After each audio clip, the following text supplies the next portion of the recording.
राज्यात महायुतीचे सरकार येणार असल्याचे सर्वेक्षणातून समोर आले आहे. श्रीरामपूर राहुरी मतदारसंघात लहू कानडे विजयी होतील. त्यांनी गत 5 वर्षात 1200 कोटीची कामे केली होती. पुढील काळात त्यांना 3000 कोटी रुपये देऊ अशी ग्वाही राज्याचे उपमुख्यमंत्री अजित पवार यांनी देत श्रीरामपूरला गत वैभव प्राप्त करून देण्याचा वादा पवार यांनी दिला. महायुतीचे उमेदवार आमदार लहू कानडे यांची उमेदवारी मुख्यमंत्री एकनाथ शिंदे, उपमुख्यमंत्री देवेंद्र फडणवीस व मी स्वतः निश्चित केली होती. देशाचे गृहमंत्री अमित शहा यांचीही सहमती घेतली अशी माहिती अजित पवार यांनी यावेळी दिली. आमदार लहू कानडे यांच्या प्रचारार्थ शहरातील थत्ते मैदान येथे आयोजित केलेल्या जाहीर सभेत श्री पवार बोलत होते.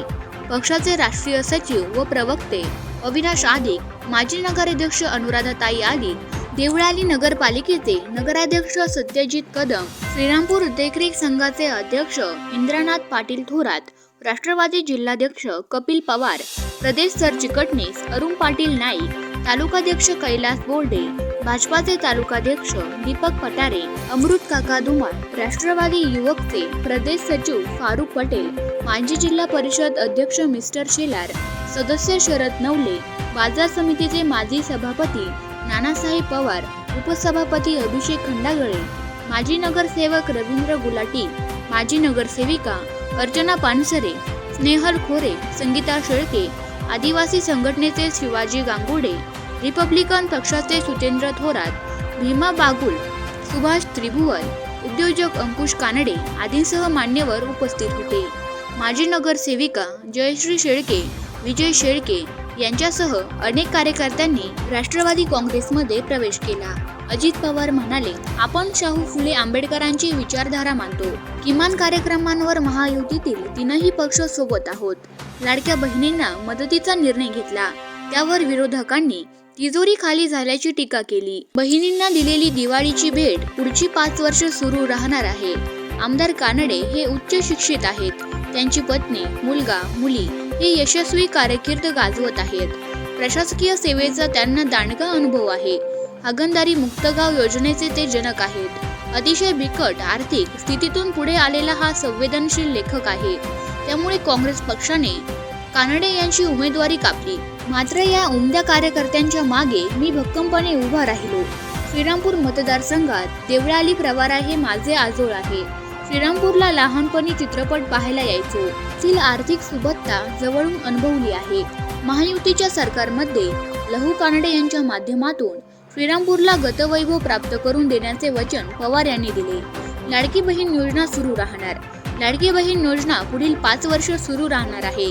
महायुती सरकारला लाडक्या बहिणीची काळजी आहे. योजनेत भरीव वाढ करणार आहे अशी ग्वाही अजित पवार यांनी दिली. मुख्यमंत्री सभा मी रद्द केली. महायुतीचे भाऊसाहेब कांबळे यांच्यासाठी आयोजित मुख्यमंत्री एकनाथ शिंदे यांची सभा मी रद्द केली. मुख्यमंत्री शिंदे, उपमुख्यमंत्री देवेंद्र फडणवीस व मी स्वतः कानडे यांची उमेदवारी निश्चित केली. कांबळे हे आजारी वगैरे नसून ते ढोंग करत आहेत. मुख्यमंत्र्यांच्या सभेसाठी उभारण्यात आलेल्या मंडपात आज सभा होते. महायुतीकडून मुख्यमंत्री शिंदे, उपमुख्यमंत्री देवेंद्र फडणवीस यांचे कार्यकर्त्यांना स्पष्ट आदेश आहेत. यावरून सर्व काही स्पष्ट होते. कानडे हेच अधिकृत उमेदवार असून त्यांना भरघोस मतांनी विजयी करण्याचे आव्हान अजित पवार यांनी केले असे अजित पवार म्हणाले. कानडे म्हणाले, 5 वर्षापूर्वी काँग्रेसला उमेदवार नसल्याने त्यांनी उमेदवारीची गळ घातली. मायबाप जनतेने विश्वास दाखवून मला आमदार केले. ती जबाबदारी समजून आपण राजकीय गट पक्ष असा भेदभाव न करता विकास कामांसाठी निधी दिला. तालुक्यात 1200 कोटी रुपयांची विकास कामे केली. परंतु कपट कारस्थान करून आपली उमेदवारी नाकारण्यात आली. त्यानंतर अजित पवार यांनी संपर्क करून मुंबईला बोलावले. दुसरा फोन पालकमंत्री राधाकृष्ण विखे यांचा आला. श्री पवार यांनी मुख्यमंत्री अमित शहा, श्री विखे यांच्यासह वरिष्ठ नेत्यांची चर्चा करून आपल्याला उमेदवारी दिली. माजी आमदार चंद्रशेखर कदम व नगराध्यक्ष सत्यजित कदम यांनी मेळावा घेऊन पाठिंबा दिला. रिपब्लिकन पक्षाचे नेते खासदार रामदास आठवले यांनीही पाठिंबा दिला. त्यामुळे आपला विजय निश्चित असल्याचे मी मानतो असे ते म्हणाले. यावेळी राष्ट्रवादीचे राष्ट्रीय सचिव अविनाश आदिक यांनी स्वागत व प्रास्ताविक केले. भाजपाचे तालुकाध्यक्ष दीपक पटारे, अमृत काका धुमाळ, देवळालीचे नगराध्यक्ष सत्यजित कदम, माजी नगरसेवक राजेंद्र पवार, फारुख पटेल यांची भाषणे झाली।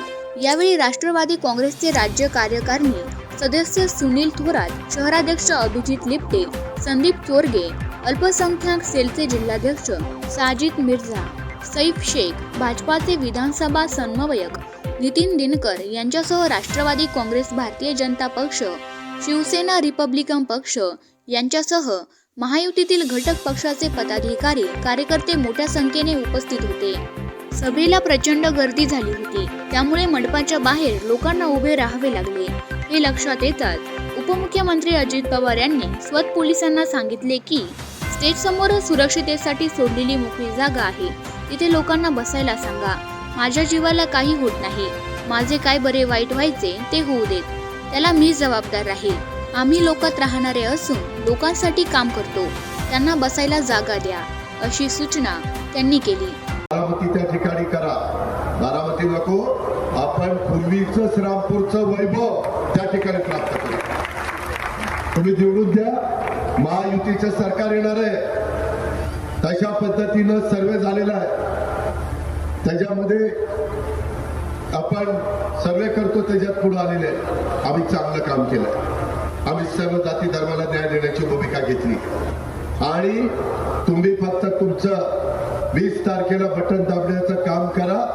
महायुतीचं सरकार निवडून आणण्याच्या करता आमच्या नौकानवाल्यांचा हातभार लागू द्या। मी त्यांनी तर 1250 कोटी रुपये आणले, पुढच्या वेळेस 5 वर्षात 3000 कोटी रुपये या श्रीरामपूर आणि माझ्या रावणीच्या असणाऱ्या गावांना देण्याच्या करता देवळांना द्यायला मी कमी पडणार नाही। तेव्हा ते राष्ट्रवादीमध्ये होते, लंगे आता तिथले उमेदवार आहेत युतीचे, आणि इथले युतीचे उमेदवार हे लहू कातडे, ही गोष्ट आपण लक्षामध्ये घ्या। आणि त्या पद्धतीनं मग आम्ही आमच्या मुख्यमंत्र्यांना विनंती केली, तुम्ही सभेला जाऊ नका, त्यांनी सभा रद्द केली। हे इथं काही पण करण्यात उठवतात, कोण आजारी होतो, कोणी आजारी नव्हतं, सगळे जडला। मी खरं बोलतो, अजित दादा खरं बोलणारा कार्यकर्ता आहे, मी शक्य म्हणजे मला चालत नाही, कधी कधी स्पष्ट बोलताना मला त्याची किंमत पण मोजावी लागली।